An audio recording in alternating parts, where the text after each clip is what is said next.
Hey, what's going on, guys? Nova here, and today's going to be our first guide that we're making for Season 3 of Skyblock. If you haven't known, I've been having a solo Skyblock series going on, just like throughout the channel, and basically it's just like running through like how I progress as a solo player and how I expect to get to be much high tier like with other people. So today what I'm going to do actually is I'm going to talk about cobblestone generators, which is like one of the basic things you do when you make a Skyblock server. And of course on this server they're a bit different. They're a lot more powerful than they are normally. So it's very important that people understand how they work, what they do, and how they make the most efficient versions.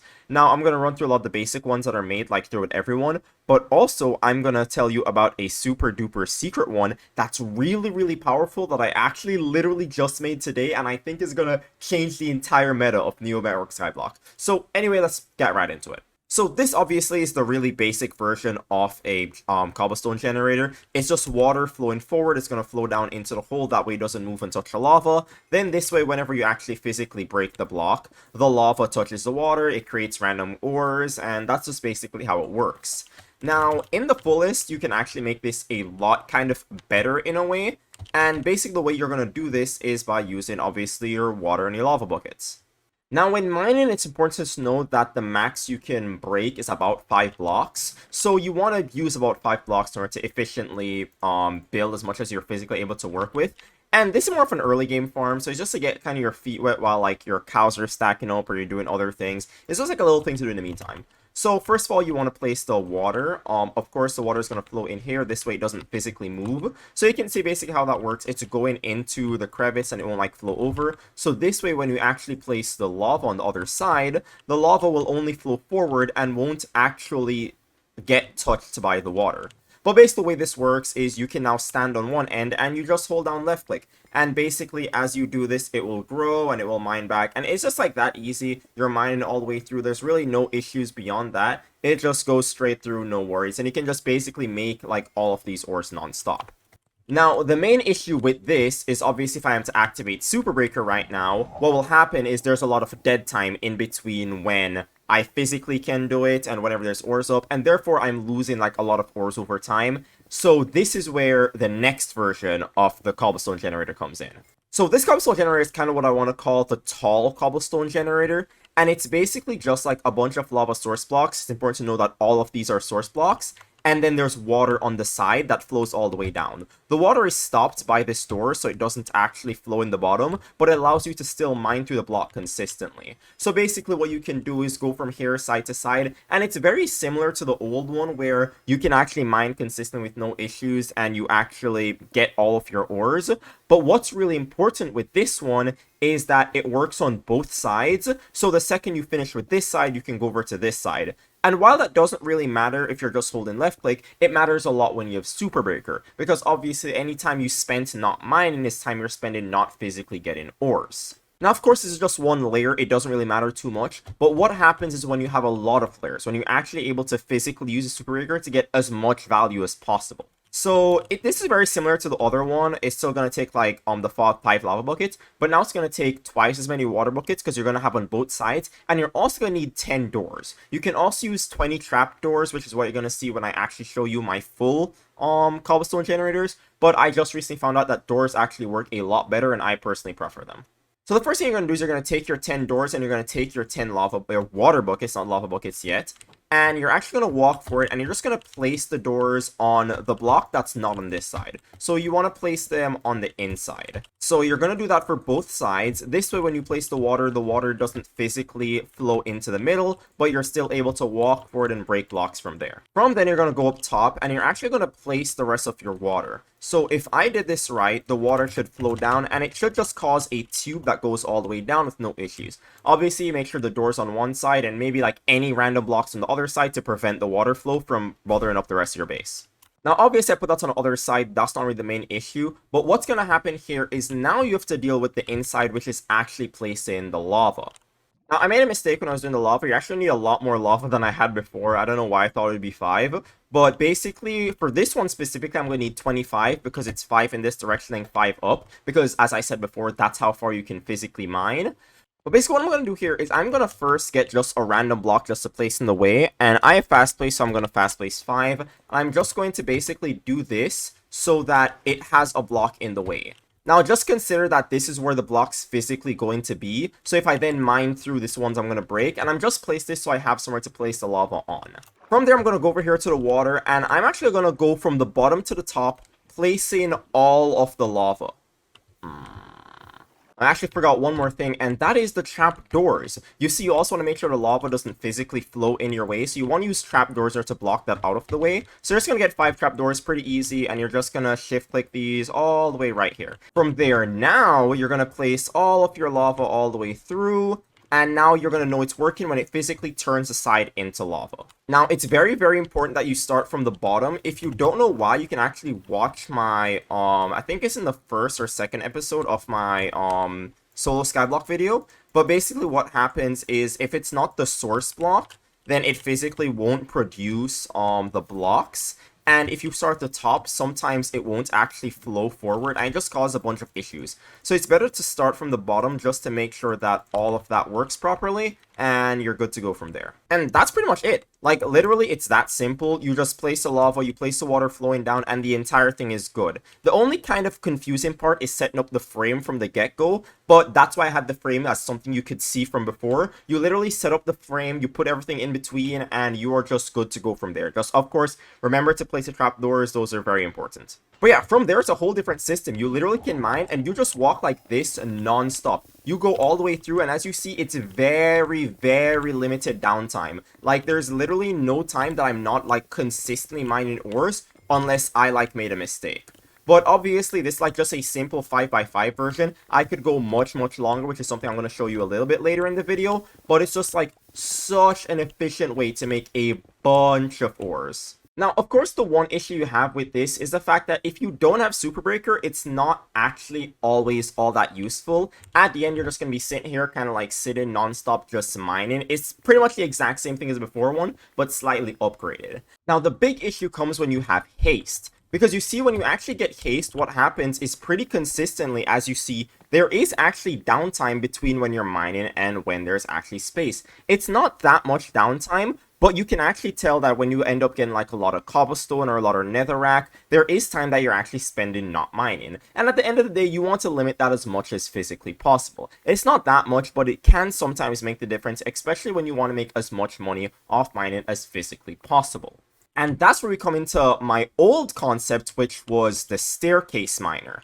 Now, this is a really old concept. I don't actually support it anymore, which is the main reason I'm trying to make this new video. But because this is what was in the old video, I do think it's pretty important for me to just kind of reference it and show you how it's physically made. It's also a very good early game cobblestone generator, and I do think it's just a really pretty cobblestone gen when built properly. This is a really bad version. I'll show you a better version after. But I think it's really pretty. I think it's worth the time, so I do think it's kind of cool to have it shown overall. But basically how it works is it's pretty simple. It has staircases going inwards, blocked by a water source so that the water doesn't actually flow. But there's this really weird interaction where even though the water won't physically go down, the lava can still touch the bottom of the water and turn into stone. It's a really weird interaction, but I think it's really cool. I think it's because the concept is if the lava is next to water, then it counts, but also it's really weird. Basically how it works, you just have the lava flowing that's touching the bottom of the water that turns it into the ore, and you can pretty much just go through and break, and it's really simple. It's pretty much just the first one. It's a cobblestone gen, but it just uses this really weird interaction where the water isn't physically flowing, but because it's still next to the lava, it still produces the ore. Now, it's important for me to show you exactly how this one works, so basically I'm just going to run it through real quick. So you're going to make sure you look 2 up, you want to make sure this is the 3rd block, and you're just going to place all your staircases. Obviously, you're going to make sure you place these on both sides, and then you're going to want to make sure you have a block in the middle. It really doesn't matter what block you have in the middle, but it just makes sure that when the water is flowing, it doesn't physically touch the lava. For now, I'm going to use just these fences, just because it's physically what I have in my inventory, and once again, it really doesn't matter what you use. I'm actually going to do this just to show you exactly how this works, because there's another cool interaction where basically if you have a block under the water and then you place the water in 2 areas, it actually flows and touches. So you only need 2 blocks to do this, and basically you can just run through the entire thing. And now you're just going to place the lava. And once again, you can use physically any block you want. I'm just going to use like the fences because that's what I physically have.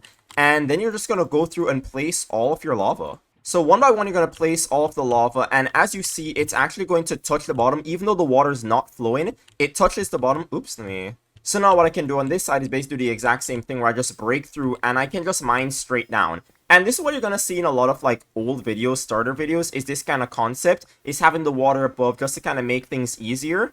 And for now, it doesn't really do much, but there's actually ways you can make it like really, really good and really, really efficient. Now, I didn't think about it much here, but I can't do it here just because of how it's set up. But what I can do is show you my long generator, which is how I actually have it set up on my actual single player, well, my solo series.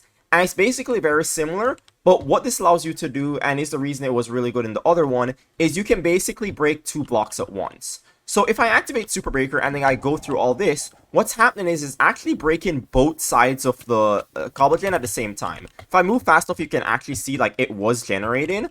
But basically, yeah, you can run through both sides like incredibly fast. And that's why it was pretty good when I built it. But obviously, now that you have like this better gen, it doesn't really work as well. And you can just use it for that same purpose. I actually replaced that fence with a trapdoor just so it looks prettier and I like it. So that's something you can do, is just have a trapdoor there just on either side just so the lava doesn't flow out. And I think that looks pretty good. So the main reason I don't really use Super Breaker on this version anymore is mainly because it's not really worth it. The only thing it's really worth doing is kind of running through non-stop. So as you see, there's like really, really low downtime. In fact, there's like physically no downtime. And you can run through the entire thing non-stop. And it pretty much just allows you to go all the way around all non-stop and just make a bunch of ores. What you can do is block off this side, and then the second you're done with one side, you just kind of run to the other side. And it just allows you to consistently mine without really much worry. I thought it was one of the best ways to kind of quote-unquote AFK mine, but I'm actually going to show you something that's a lot better. Now, before I do show you that, I'm actually going to show you exactly what happens when you Super Break with this big one. So this big one is kind of the one I use mainly when I do have Super Breaker, and you just activate it and you just run like all the way through. And as you see, like the downtime is non-existent. Like you can run through this non-stop all the time, no issues, and make so many ores. And all you have to do is basically replicate what I've already showed you, but make it physically longer. Just extend the frame in one direction and go all the way. So I think it's really good. I think it's a really great use of Super Breaker, and like I think it's just really awesome. So definitely you want to make sure you have one of these on your island. Obviously, beyond that, you also want to make sure you have some kind of collection system. This is what I'm kind of rocking with right now. I have a guide on how I built it, like, in my episode 2 video, but it's really simple. It's just, like, a bunch of ore hoppers that are all, like, filtered to different types of ores. So if I click them, you see that they're, like, if I click them, you see that they're all filtered to not accept anything except the specific ore. And then it's just a bunch of chests that are connected to hoppers, and it's a system where I can keep expanding this as much as I want for as long as I want with no issues. And then over here, I have the garbage collection for stuff I don't really want. But I mean, I might want them later, but it's just to make sure I have somewhere to put them so it's not in my inventory. But now is when we get into something I think is genuinely insanely broken and something that might, and I mean might get changed in the future. And this is what I want to call my tall generator. Now, it's very similar to the generator I have behind me, but instead of extending all the way horizontally, I extended it all the way vertically. So it goes all the way down to, well, Bedrock, but to Y0. And that is for a very specific reason that I think is going to revolutionize how we play Neo Network. So the concept is simple. Like any of my other generators, the idea is you want to limit downtime as much as possible. And I do that by basically pointing downwards. Now, there's only one, like, direction you can go without like any inputs consistently non-stop, and that is, well, down, because obviously gravity is doing the job for you. If you hold left click and just look down, gravity is going to pull you all the way down, and there's not really any issue there. And obviously you're going to see like some of the netherrack and the netherwort drop because they're in a collection system, and as you saw, the collection system is full. But since it's in the same chunk as my actual main collection system, my gold, my ores, my coppers, my diamond, they're all going into the collection system above. Why that's important is because you can make this go all the way up to sky with one ore hopper, and it's insanely good. So you can just non-stop mine without any issues, and there's a very important part that I was hoping we'd get to before, but you'll see why this becomes incredibly powerful.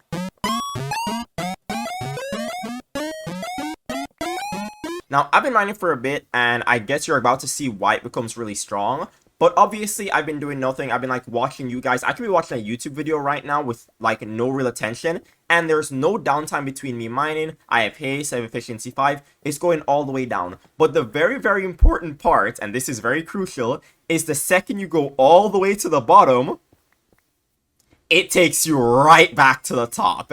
It is insanely good. You don't have to move. You don't have to click. You don't have to do anything. You literally just sit here, hold in left click. This is the entire farm. Non-stop, brain off. You have your fully enchanted ore. You have your fully enchanted hopper. And you just lean back and bathe in the infinite ores you are getting. Now, there is one obvious concern, and something I'm kind of worried about, and that's if this might become abused by AFK people. So once again, do not do this when you're AFK. Do not go to bed with holding left click. Do not like close your eyes and take a nap. Make sure you pay attention to a moderate degree, so if a mod TPs you or moves you, you're not sitting here holding left click. And that's because they have no way to know if you're physically there or not if you're watching a video and not paying attention. So you want to make sure you be wary when you're doing this so you don't get banned. Doing this itself is not bannable, but AFK mining and not being at your screen what's going on is what's actually bannable. Now, I just got Super Breaker, and it's something I actually want to show you guys, and it's that even though gravity's kind of taking its toll on this, you don't actually want to use Super Breaker while you're doing this. And that's because if you go ahead and use Super Breaker, what's going to happen? Oh, well, not like that. Okay, as you see, I still have Super Breaker, but what's happening is, since I have Super Breaker and I'm mining really fast, but I'm still falling, it's actually, you know, when you're in the air, you mine slower, which is why when you're flying, you can't mine as fast. But as you see, there's literally no difference between me with or without Super Breaker, just because it's lowering my mining speed by that much while I'm in the air. So don't use Super Breaker on this. It's not as good as it's going to feel. You should still use Super Breaker on the other version I sent you, and just use this basically when you don't have Super Breaker, but you still want to mine. Now, there might be some people who don't physically understand how this works, so I'm just gonna like basically explain it to you real quick. Basically, what happens is whenever you fall out of the world, you are immediately sent to wherever your IS set home is. So obviously, the reason I do this is by setting my IS set home on top of the ore generator. So if I am to set my IS set home to just right here, obviously, and then I jump off, what's going to happen is I'm going to fall all the way down, and then I'm immediately going to get teleported back to where I was before. But if I go here, and it's important to like go as left as possible so you don't fall in the lava, but also also don't go too left so you go in the water, because I'll slow down how far you go down. And then you just simply do such IS set home. And you just set home on top of the entire system, and then just hold left click. And as long as the water, like if I go too far down, you'll see the water is actually preventing me from going down. So what you want to make sure is you're just left enough where that's not an issue. Well, you're just right enough where that's not an issue, and you're not left enough where you actually fall in the lava. And you just go all the way down. Once again, like, this could go infinitely high, and that's why it's really important. Obviously, you can only have one IS at home, and your entire team is set to that, but that's why this is so long. While I'm sitting here mining this version, you could just have one person slightly above you kind of desynced doing the exact same thing. And you could have 3, 4, 5, 26, like a bunch of people just all climbing all the way down. And as they go down, they go back up, and you can just have like this train system going on. And that's why I think this is like super, super, super duper like good. So obviously, if you can make this, well, not if you can, it's a really easy thing to make. Just make it. Now, I don't really have like an explanation of how to make it because it's really, really simple. It's kind of the same system we did here. If you want to see it, just go back. But without the doors and without the trap doors, because obviously they're hitting the... But without the doors and without the trap doors, because obviously they're hitting the void anyway, so it doesn't really matter. But what happens is you can then go all the way down, and you just have the water on one side, lava all the way down. They all need to be source blocks. That's very, very important. And I'd recommend starting from the bottom, just because that way you can have a better idea of which blocks are source blocks, which blocks aren't. But if you find that, let's say, actually I'm going to show you it over here. But let's say this block is not a source block right here. What happens is if I now mine this block, it won't actually replace itself. And that's because the source block itself isn't pushing sideways. So you want to make sure that every part of the pillar is its own source block. and that's when you're going to have it push out and make the ores. Obviously, if you find out that one part of it isn't generating, that's probably because it's not a source block. Just place a lava there and you should be fine. Now, this is actually something that I didn't consider before, but literally makes this like so much better than it was prior. But I actually entirely forgot about explosive armor. Now, if you don't know, explosive armor is a new armor they added for the D-Boss, and it's basically made as the mining armor. And it wasn't really that good because a lot of the other versions of Cobblestone generators didn't really fit well with it. That's because it mined that 5% chance to mine ores in a 3-block radius. But unfortunately, that didn't really matter when you have like all your setup, and it's just causing more of an inconvenience. What you can actually do now is, let's say instead of having like the 1 row, I actually have 3 rows of the exact same thing. If I was to then mine, I would mine the entire 3-block radius all the way down, and basically just makes it infinitely better. So that actually makes like explosive armor really, really good, and obviously makes this version of the Cobblestone generator significantly better.